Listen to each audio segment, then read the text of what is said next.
So I'm going to talk about a couple of things here surrounding some questions with our probability.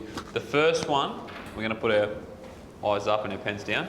The first one surrounds the second question in question 1, so 1b, where it says, what's the probability that x is at least 1? So the way that we represent that is obviously, and that's the wrong x, isn't it? It should be a capital X.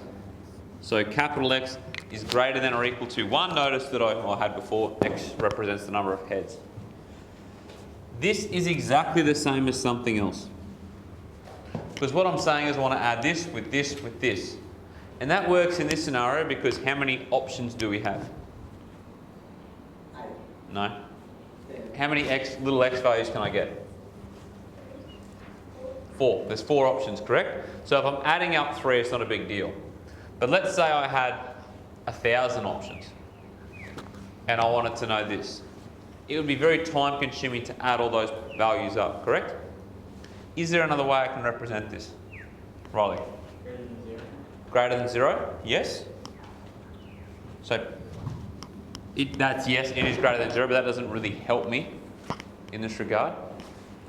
Do all events are less than 1? Yeah, so I could say all the events that are not this, correct? What are all the events that are not equal to this?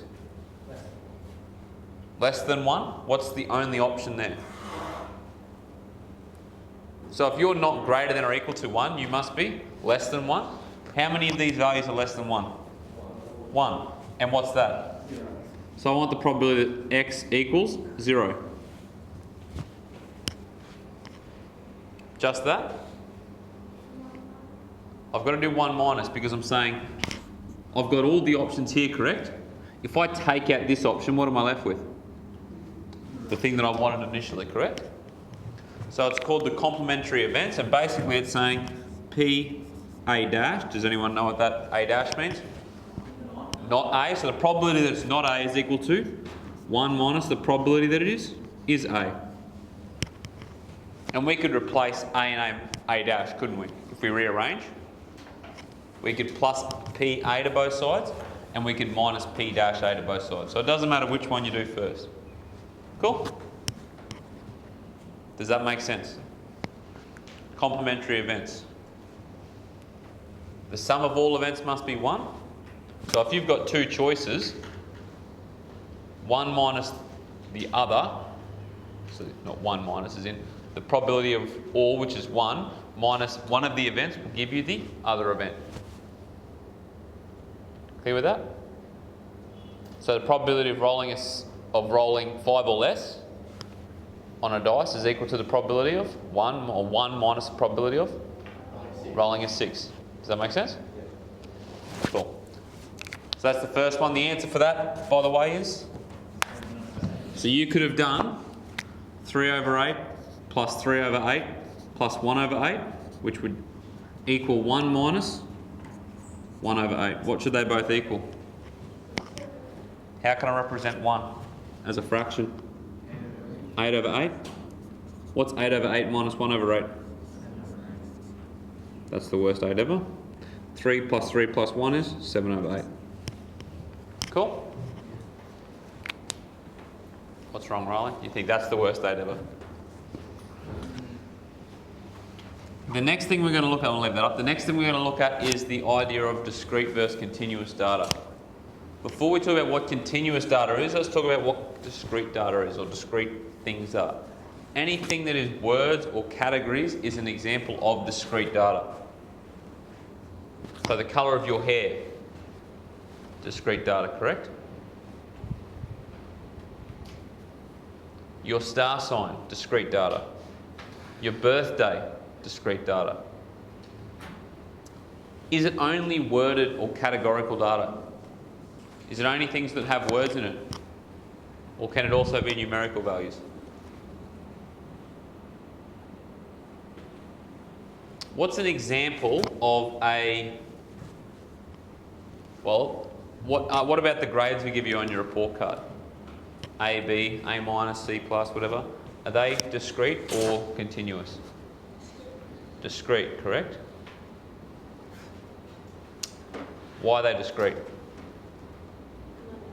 It's not a number? Okay. What if we gave you, what about your shoe size? Discrete or continuous?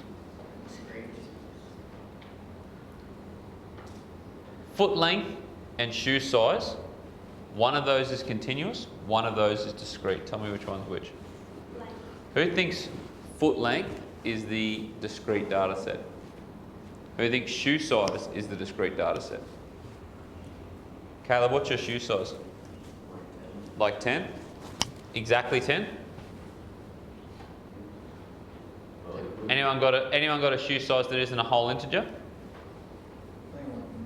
9.5? But my shoes are 10. Okay, well you're going to it.